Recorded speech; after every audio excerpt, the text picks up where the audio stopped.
Hello, friends, and welcome back to Ghouls Night In, the spooky chat show with your best ghoul friends. I'm Penny Snark.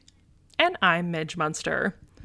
And last week, Penny, I mentioned that you and I had performed a glorious mind meld. Yes. Penny brought mermaids to the pod, and you were a mermaid child. Mm-hmm. I was a pirate child. Yeah. Two great tastes that taste great together. Yes, exactly. Two things that go hand in hand.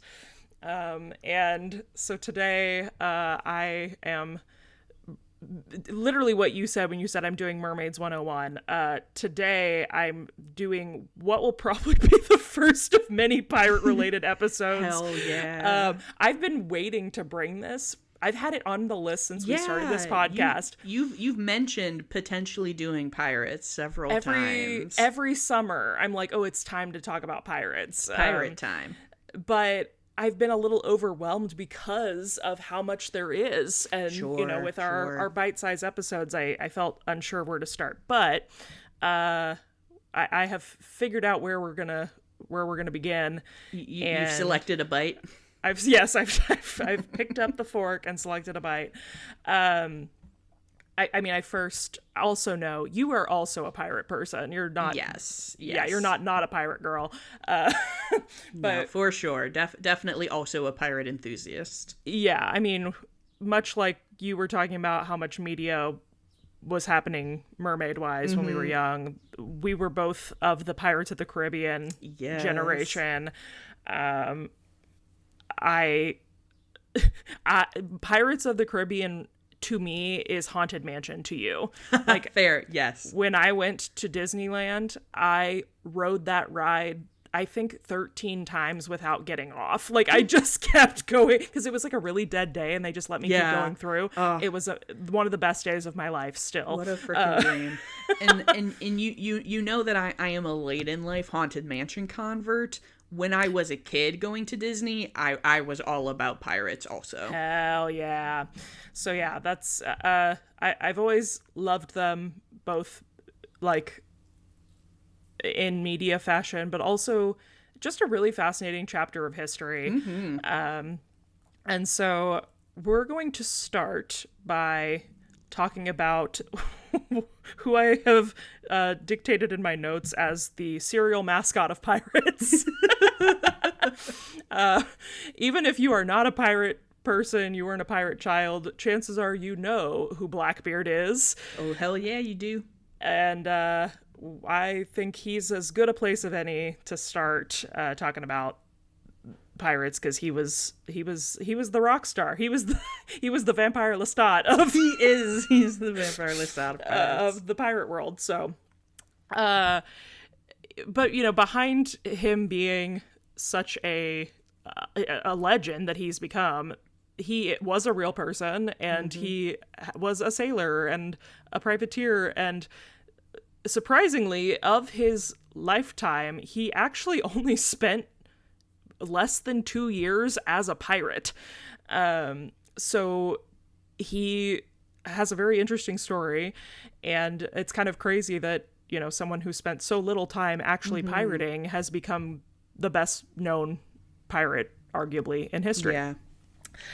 Yeah. So where do we begin? Where he was not a pirate yet.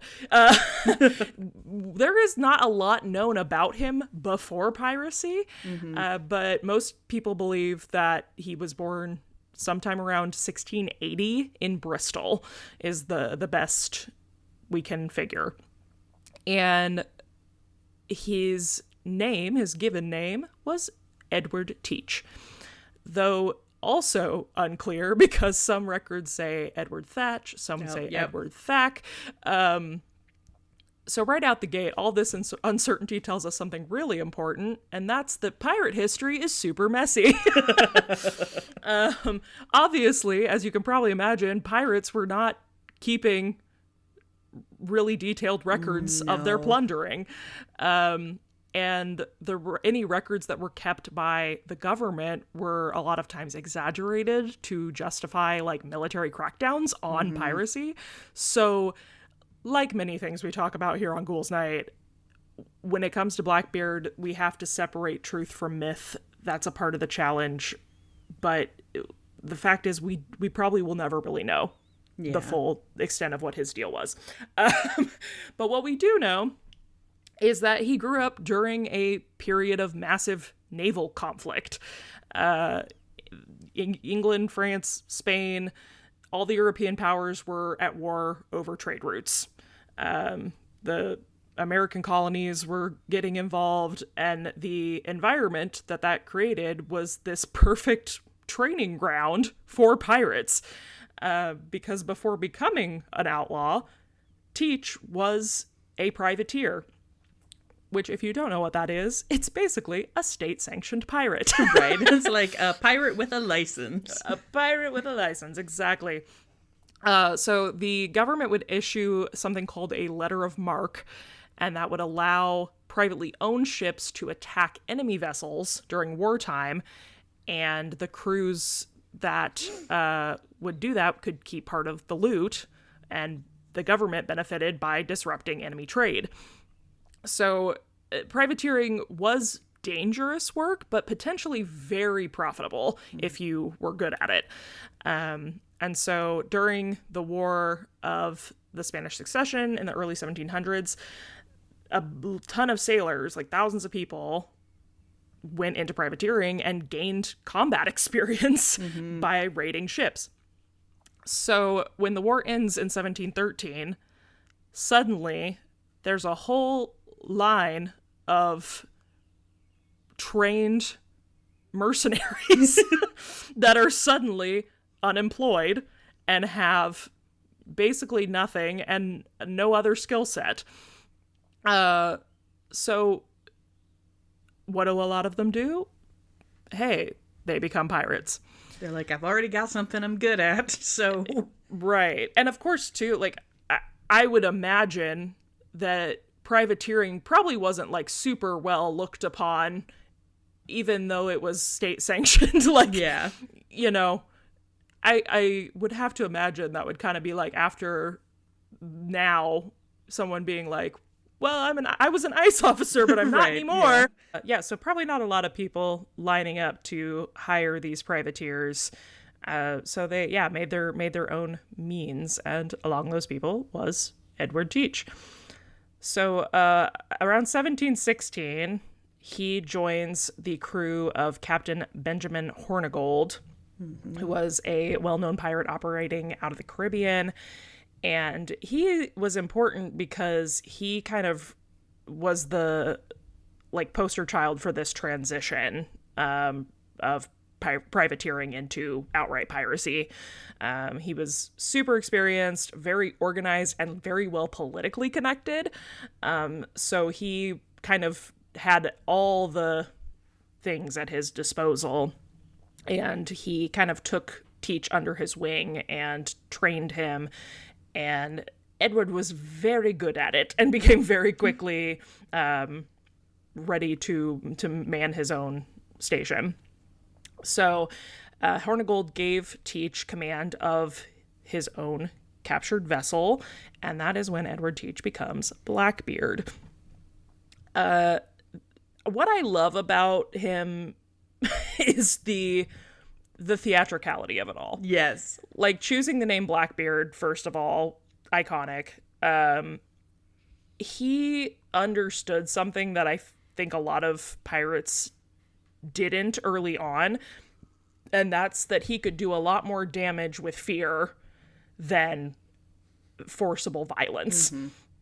And so, you know, in reality, most pirates didn't want to fight if they could avoid it. Like, going into battle damages your ship, destroys cargo, you lose crew. Like, that's not what you want to do. So in an ideal situation, you would board a ship and they surrender immediately. And Blackbeard had mastered that, like, aspect of psychological warfare. Descriptions of him and, like, depictions are I mean, to me, a little funny, but also like in an iconic way. But it is scary to think of, like, if you were the person on the receiving end Yes. of Blackbeard. It's like, yeah, that's ooky spooky. So he was known to like wear a lot of obviously dark clothing, pistols strapped across his chest. There are records of him having like knives and things like hanging from his jacket. And then of course, you might guess, he had a black beard. Big black beard. And he was known for braiding it into points and then during battle placing slow burning fuses into the points of his beard and burning them so that his face was kind of surrounded with smoke at all times. That'd be so spooky. That would be so scary. If you were on a boat and a guy with a big smoking head, like, boards your vessel, like, that would be scary today, but definitely back when it was much more likely that I would be like, oh, this is a demon. Literally, like, people thought he was like a ghost or a demon or a monster. And yeah, coming through cannon smoke with like a fog head and knives hanging from his body, like, yeah, scary. And from what we know, also, like, sailors, pretty superstitious people. Yes. And you're like alone on boats a lot of the time, probably a little like mentally not all there when you've been at sea for months at a time. Out there looking for mermaids. And exactly. Instead they got a big scary man. And instead they got Smokehead. But because of that, yeah, his image kind of became his greatest weapon. And of course, too, you know, those who lived to tell the tale, he just kind of keeps getting like bigger and bigger, more scary by the way people are telling tales about him.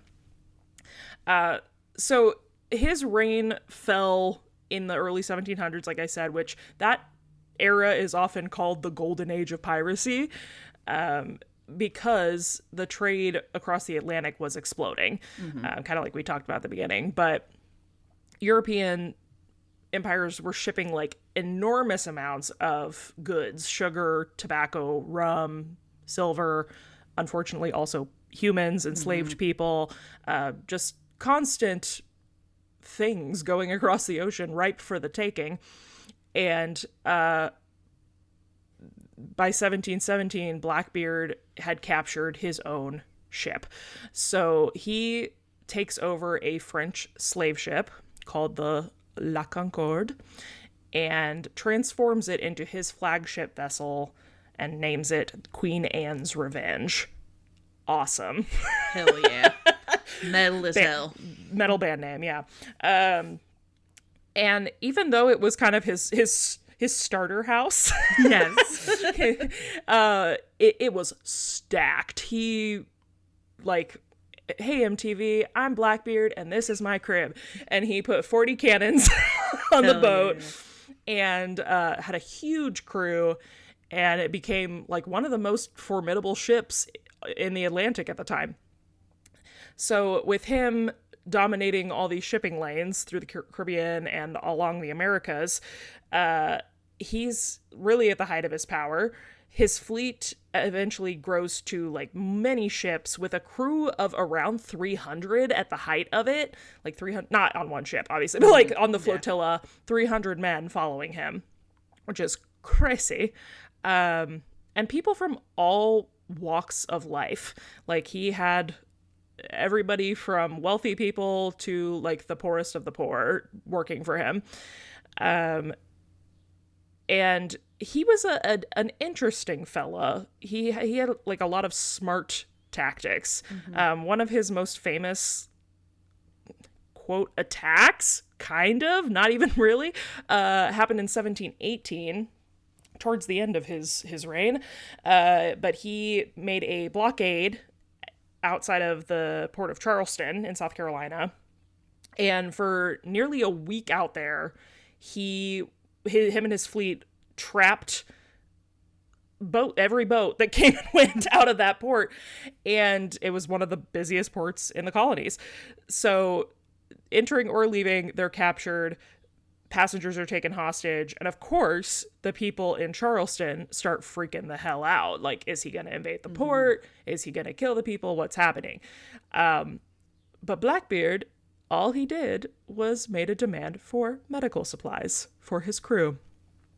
And Charleston eventually, like, sent him the supplies, released all the hostages unharmed, and sailed away. There you go.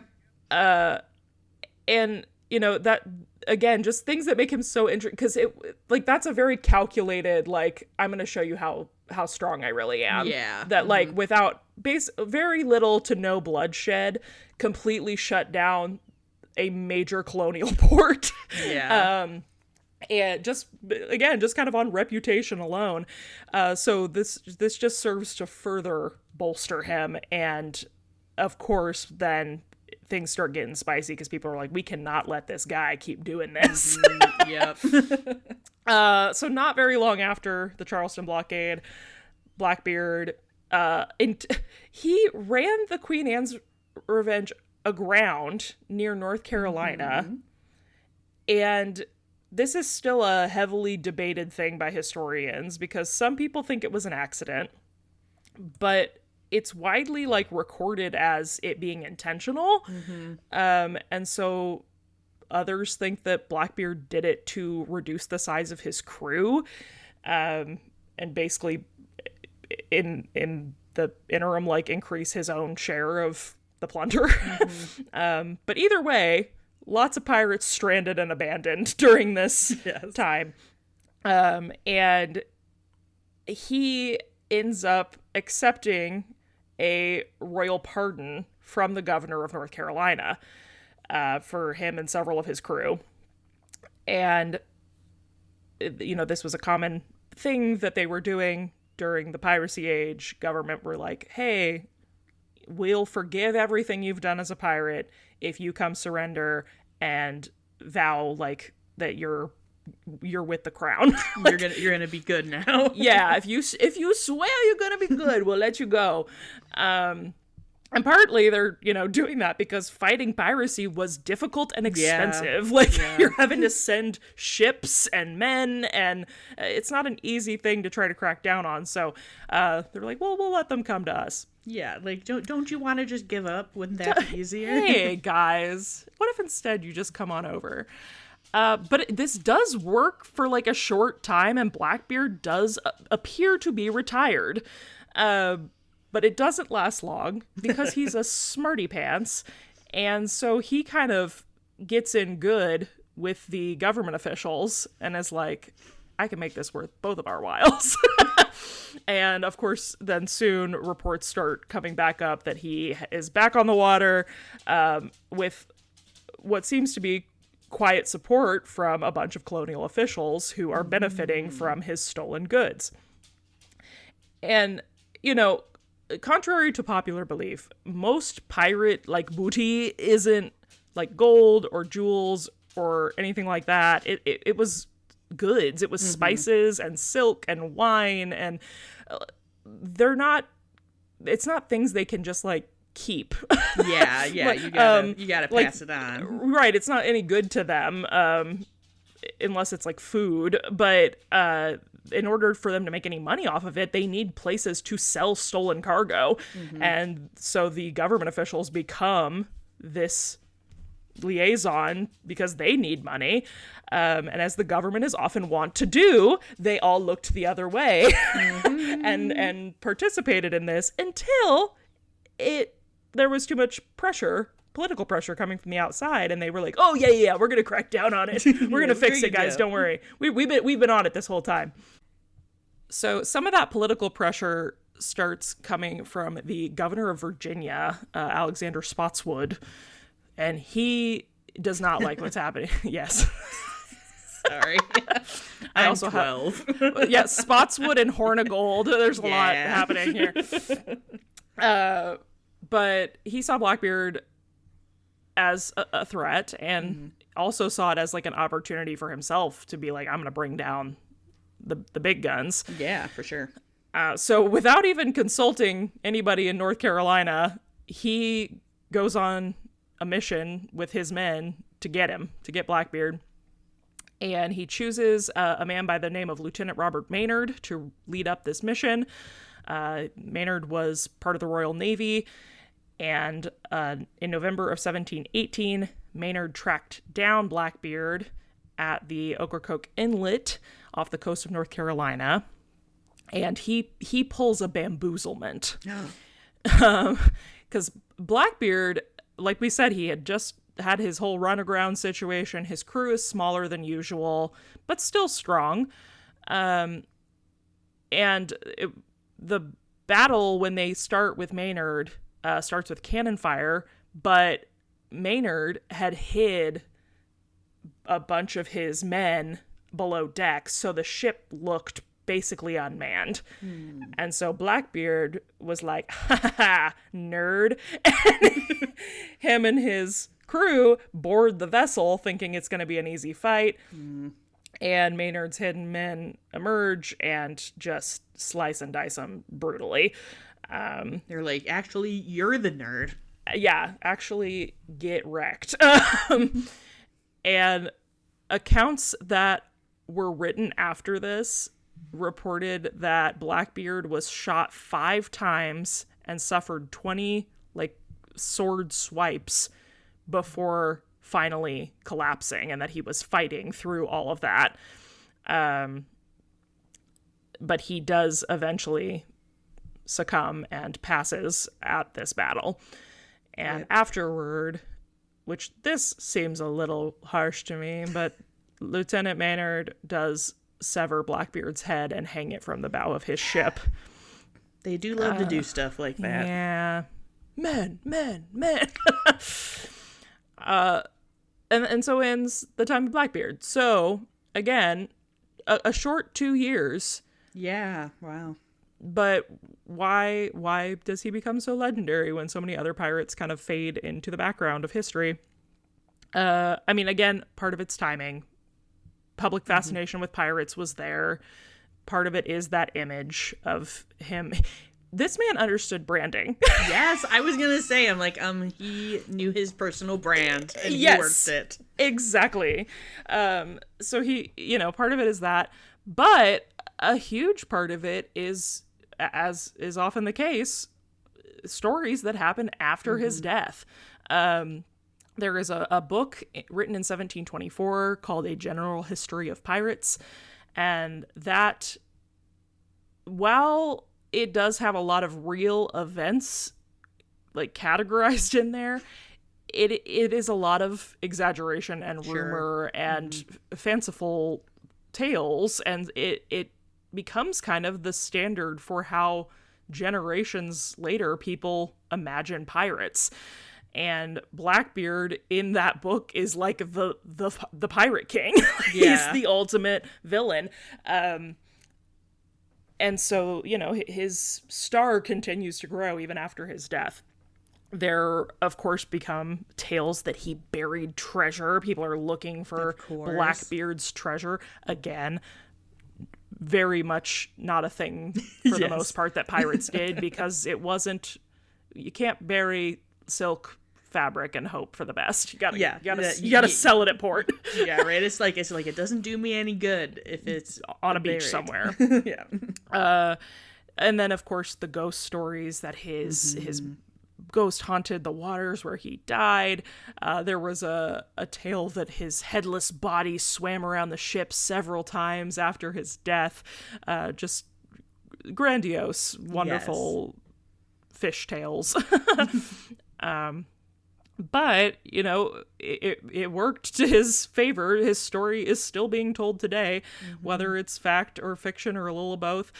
Many of you are probably listening to this and recognizing a lot of these stories with names and details changed as the basis for Jack Sparrow and indeed the Pirates franchise. Switch Maynard to Norrington and you got you got a story.